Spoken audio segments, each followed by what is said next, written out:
Hey everyone, I'm Adrian. I'm the founder of The Proof, and I'm here with my friend Steph today. Hey guys, I'm Steph. I'm the founder of Levitate Foundry. Nice to meet y'all. We're incredibly hyped to have Jen over at Kin as a guest today to continue this series. So just to kick things off, Jen, if you want to dig into your background, give us a quick rundown of what you were doing before Kin, and then what brought you there, and then we can dive in from there.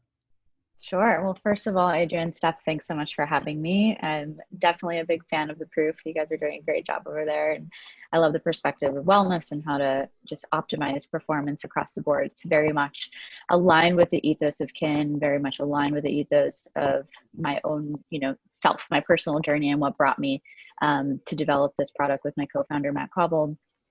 you know, my background is varied. And I think just to kick it off and really tell the full story, I'll start when what started it all when I was 7. Growing up in Saudi Arabia, I was essentially a third generation social drink maker. So by the time I was 7, my dad and my grandfather had actually had sort of a moonlit moonshinery, if you will. Their second jobs were making desert moonshine and making beers and wines. My dad got really, really good at it and actually had a bit of a makeshift pub running out of our home. And so this was my first education into what I'll say is the really positive aspect of the social ritual of drinking anything at all. And that's to bring people together, conviviality, community, connection. And so I very much grew up in that environment.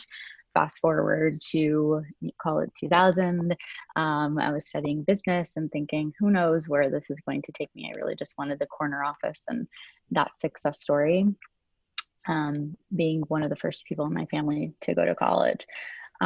Just very business oriented background, marketing, communication, launched my own firm in 2005, helping people to sort of market themselves online.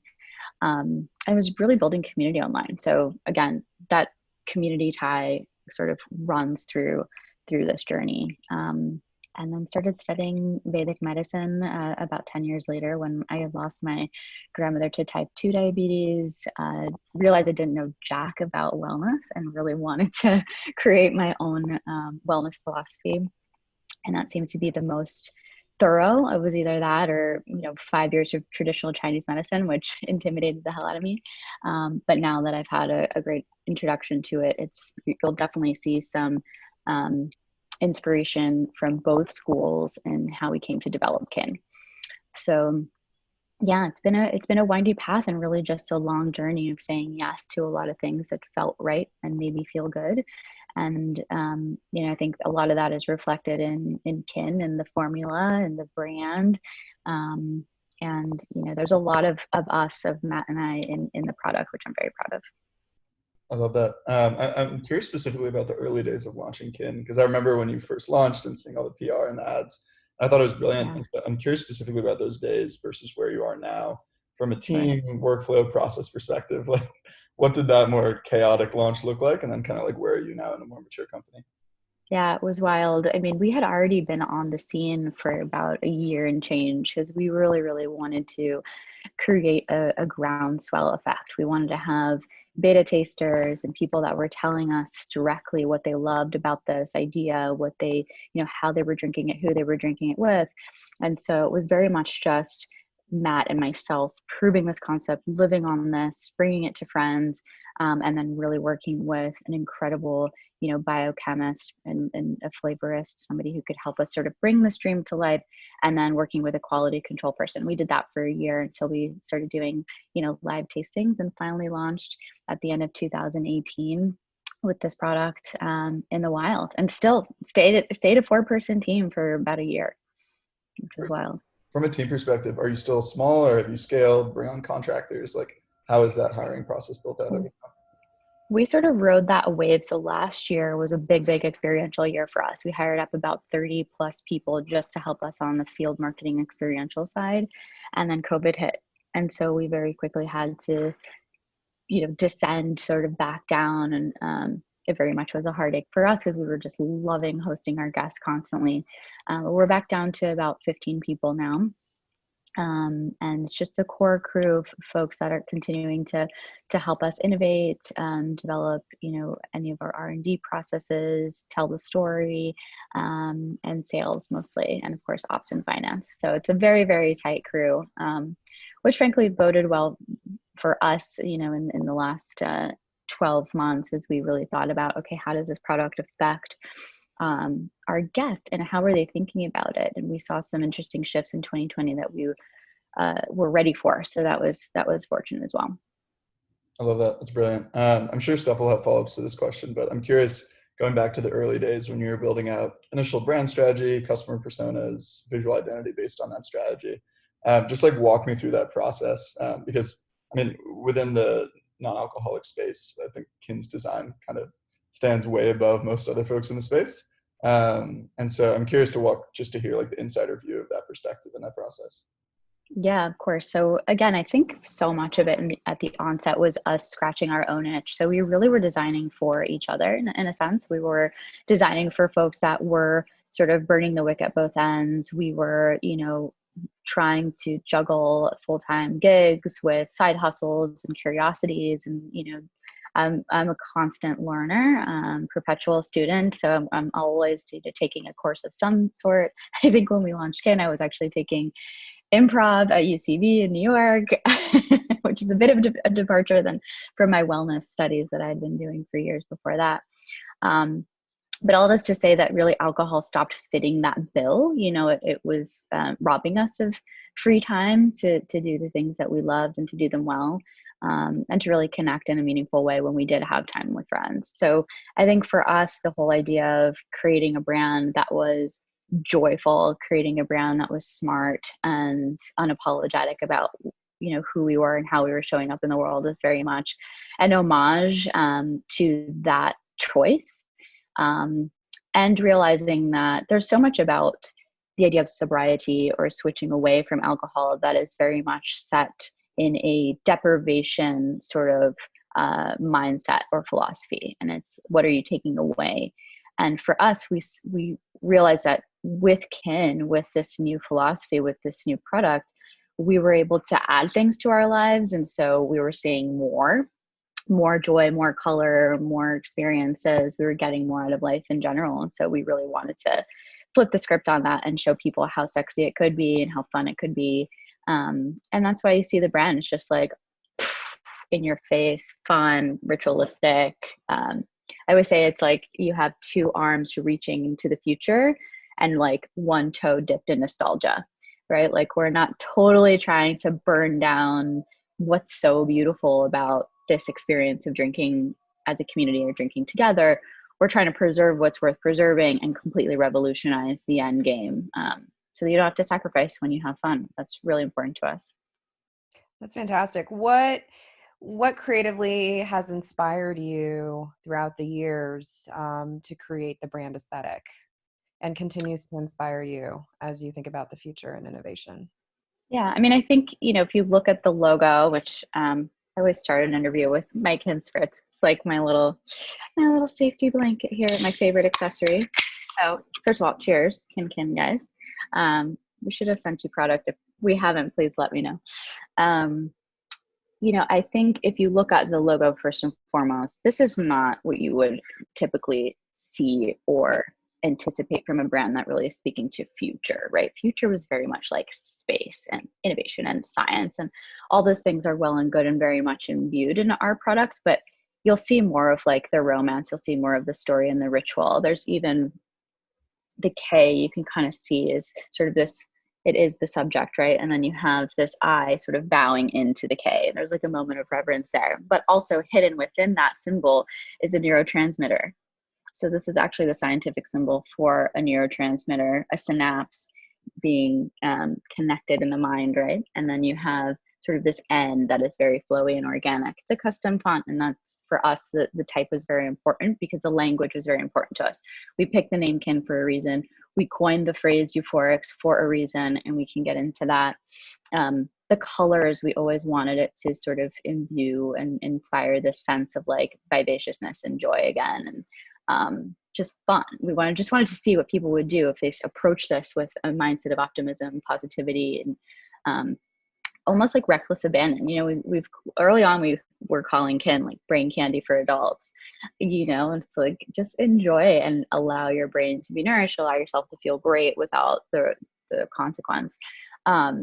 So I think there was a lot of just internal inspiration around that, what we wanted to see on shelves. And then you'll sort of see nods to different artists, you know, as we launch different products, Dreamlight especially. We looked to, you know, Agnes Pelton, these transcendental artists that were creating in Santa Fe back in the 30s, which like nobody really heard about until really they in the last 4 years, they had a bit of a renaissance where a curator in Arizona actually resurfaced their work and really started speaking to this idea of creating light, right, through art, through color, through different mediums. And that's kind of how I saw Kin too. It's like when you take a sip of spritz, I want you to feel like you're being recharged. I want you to feel like there's a lightness to your being. Because so many of our social rituals are, you know, revolve around depressants. Mm-hmm. We all know that. You know, we don't need anybody to preach that to us. But I think to me, the alternative had to be something that was extremely light and bright. And that just made you feel good looking at it. I love everything you just said about really imbuing the feeling into the brand and trying to bring a feeling to the consumer through the brand, through the, you know, the taste. That's amazing. Very difficult to do, but you're well on your way to having achieved that. So I appreciate that. And it does mean a lot, because if you look at the brand, any like branding expert would be like, oh, how did they make these choices? You know, the bottle is like an upcycled sake bottle with this wine label on it that's sort of, you know, almost muted in a sense. Yeah. But then when you see the bottle in its lived in environment, it's, you know, again, just like full glam texture, color. And then the can, given that it was meant to inspire a very specific interaction, a very specific use case and occasion, just like day drinking, take this to the beach, you know, no fuss, just, you know, all flow. With that, we were able to just sort of have fun with the can. So you put the can and the bottles next to each other and it's like, okay, this is not a branding system. But then you see the entire, you know, sort of Kin universe, and it all sort of works. So it's good to hear that you agree. And there's some people that it's just not for, you know, and that's okay too. Yeah, I definitely hear you there. I'm curious, switching lenses to the investment perspective. I would say, like, broadly speaking, in the non-alcoholic space, some folks might say like, oh, a bunch of people are cropping up in the space. I know Kin was super early in the space. And, you know, I think half the camp will say, oh, it's getting saturated. The other half will say it's only growing kind of exponentially. And so I'm curious to get your take there, because I'm, you know, aside from folks that have said yes to investment, I'm sure there's hundreds and hundreds of no's. So like, I'm curious about the early capital raise process and just how you've navigated that kind of like market expansion versus saturation argument. Yeah, and you're right to say that Kin sort of took a totally different and non-traditional route. And I think that's what we were looking for in the investors, especially the initial investors that came aboard, and that our investors were looking for. It was sort of a match made in heaven when we finally sort of approached, you know, 50-year fund and Refactor. And these were folks that were really looking at future of food. They didn't want to touch, they didn't want to invest in anything that was not poised to really change the future of the world and how we interact and how we eat and how we sustain ourselves over the next 50 years. I mean, they really wanted to invest in an impact product. And so for us, it was very much future of a drink, you know, and I think you have a lot of products, to your point, that are coming on the market that I welcome and I'm so excited for, because it's bringing a lot of awareness to this new lifestyle. But the products themselves are, you know, mocktails, right? They're still trying to mimic what the big alcohol and the alcohol world has been doing for 10,000 years. Very, very effective when somebody wants to switch out, you know, alcohol for non-alcohol, but not feel the shift in a sense. Not as perhaps innovative when it comes to what access do we have to biotechnologies, what access do we have to myriad ingredients from nootropics, borrowing from the world of, sort of Western biohacking, biomed, to the ancient worlds of traditional Chinese medicine, Ayurveda, all of these herbs that we have at our disposal that truly do impact the endocrine system, the brain, which is where you want to really tap these mood modulators, where you really want to be able to tap the mood that you want to be in, and then how you want to feel the next day. Critically important. And that was a light bulb moment for me too. Like when I was just starting this experiment with myself, just ditching alcohol for a year, and ended up at a bar that shall remain nameless now, in New York. And I was with a nutritionist friend of mine, and I'm like, oh, I'll have this mocktail. That sounds great. And she said, there's at least 34 grams of sugar in that drink. She's like, you're going to pay for that tomorrow regardless. And she's like, I'll stick with my wine, which again is a personal choice. These never say a personal choice, and it's always an individualized choice. I think for me, I just wanted to be able to see something on the menu that I really would not regret any of the ingredients, right? I would get every single dollar of that $16 mocktail was an investment in myself, was an investment in my brain, my performance. And that made me feel great the next day. So that's really what we wanted to create, which is a bit different than the other things that you're seeing hit the market. Yeah. I like that focus around investing in your tomorrow, or at least performance and happiness tomorrow. I know we only have a couple minutes left. So to wrap things up, I guess walk us through a couple like big wins or priorities over the past 6 months, and then moving forward into 2021, any exciting expansion plans that you can talk about with us. Sure. Yes, keyword that I can, which I'm like just dying to share an announcement that we'll make in the next month. But in the meantime, 2020 was obviously a boulder. I mean, it was just one of these things where we were like, okay, who knows what's going to happen next? We really have to be able to pivot and be flexible. So we spent the majority of 2020 really just like batting down the hatches and really, reinforcing our infrastructure so we could scale. I think one of the interesting things, again, that we do as part of that exercise and have been doing from the beginning is, as you heard with the beta tasters, for us, it's really about keeping an ear to the ground and listening for what our guests are saying, both directly to us and in the wild. And the big light bulb of 2020 was that people were, we talk about kin being an alcohol alternative. We talk about kin really showing up for our social rituals. And we typically think nighttime, right? We typically think like happy hour, party, what have you. But what we noticed was that perhaps because of the function, perhaps because of the can, people were actually cracking these babies open at 10 a.m. solo in front of their computers. And that was fantastic because I was doing that. And I was like, oh man, I'm a kin head over here. I'm drinking it nonstop. And my whole team was as well. But what we found was that coffee shop culture was sort of drying up, or it was shifting, at least for the moment in 2020. So what people were doing was after their morning coffee, they would move to the spritz and sort of stay on that until they went to High Road for happy hour, and then moved to Dreamlight before bed.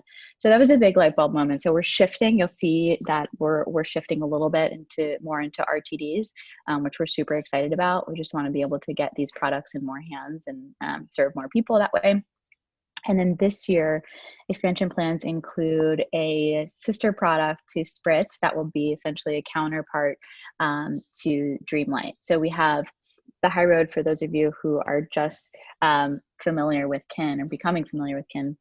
We have the concentrated spirits, and then the High Road, and then Spritz is sort of the ready to drink kin tail version of that product. And then we have Dreamlight, which is the concentrated, you think about it like a brandy, like a nightcap, and then the Light Wave, which is its counterpart. So it's launching next month. We're super excited for it. I love it. That's thrilling. I'll definitely keep an eye out for it. I like that use case. Also, I definitely started to drink the Spritz over quarantine. I'd have it at like 9 or 10 a.m. And then I'd have a few, and all of a sudden there you go. A few hundred milligrams of caffeine deep. And maybe not the best idea. I'll stick to one. But anyway, I really appreciate you coming on. This is kind of all the time we have. But this was a ton of fun. I'm sure we can continue this conversation for a while. Definitely. I appreciate you guys. Thanks for having me on.